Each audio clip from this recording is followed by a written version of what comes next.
Quel est donc l'équilibre entre l'évangile de pauvreté et l'évangile de prospérité? Moi, j'étais dans les deux. Hein. Moi, quand je me suis converti, c'était l'évangile de la pauvreté. Bien s'habiller, c'était un péché. Tu veux séduire les sœurs. Donc, s'habiller mal tout le temps, tous tes beaux habits, tous les gars, même ta famille te dit, mais Marcelo, t'étais beau quand tu étais païen. Depuis que tu es chrétien, vraiment, on ne te reconnaît plus. Et quand quelqu'un est riche, vous le trouvez charnel. Les riches de l'église, pour nous, c'était les charnels, les gens remplis de démons. On avait besoin d'eux que seulement pour contribuer, mais on savait qu'ils n'avaient même pas de vie de prière. Et aussi, alors, ensuite, un évangile est venu. C'était maintenant la richesse à l'extrême. On parlait que d'argent. Un chrétien délivré est riche. Si tu es pauvre, tu as des démons. C'était une extrême. Aujourd'hui, voici ce que je crois.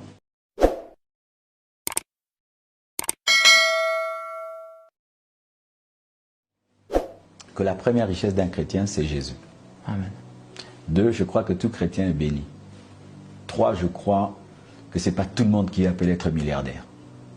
Non, tout le monde ne sera pas millionnaire.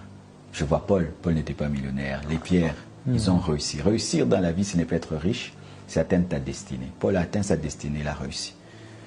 Dans le plan de Dieu pour Paul, ce n'était pas être milliardaire, c'était influencer la terre, amener la doctrine de Christ. Mais Salomon, il devait être riche. Abraham devait être riche. Jacob devait être riche. Donc, il faut découvrir ta destinée. Si dans ta destinée, il faut que tu aies beaucoup d'argent, ne te prive pas d'avoir beaucoup d'argent.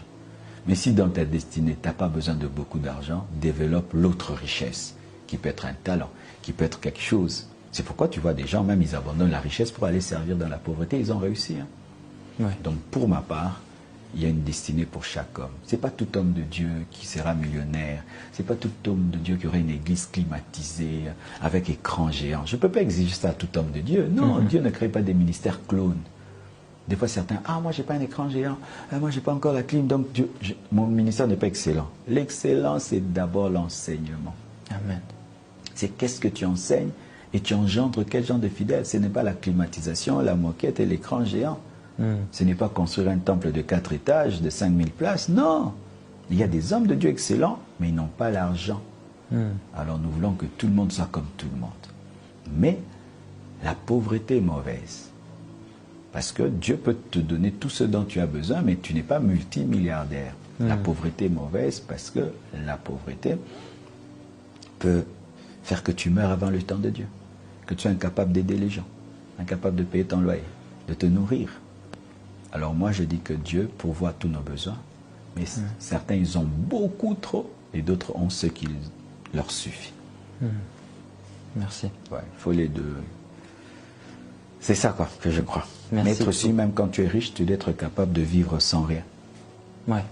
Parce que quand on devient un homme de Dieu, on ne peut pas vivre dans la pauvreté, car Paul dit, j'ai appris à vivre dans la richesse et dans la pauvreté, c'est inversé. Dieu peut te mettre dans des conditions de pauvreté, mais tu ne sais plus le servir, alors que Jésus, le roi des rois, a servi dans la richesse et dans la pauvreté. Nous ne pouvons pas être supérieurs à notre maître. Ce qui fait qu'il y a des églises, on m'invite, qui n'ont pas le même niveau que la compassion. Je ne fais pas de chichi. Oui, j'ai été témoin de ça. Ah oui, moi, je suis revenu d'un voyage à Miami. J'arrive à Kinshasa, une église m'invite vers la prison de Makala, dans la boue là. Je suis allé, j'ai prêché à 30 personnes et il y avait des gosses. Être capable de prêcher dans des méga-churches avec joie et dans des petites églises avec joie. Être capable de prêcher dans une église qui ressemble même à un studio de télévision avec joie.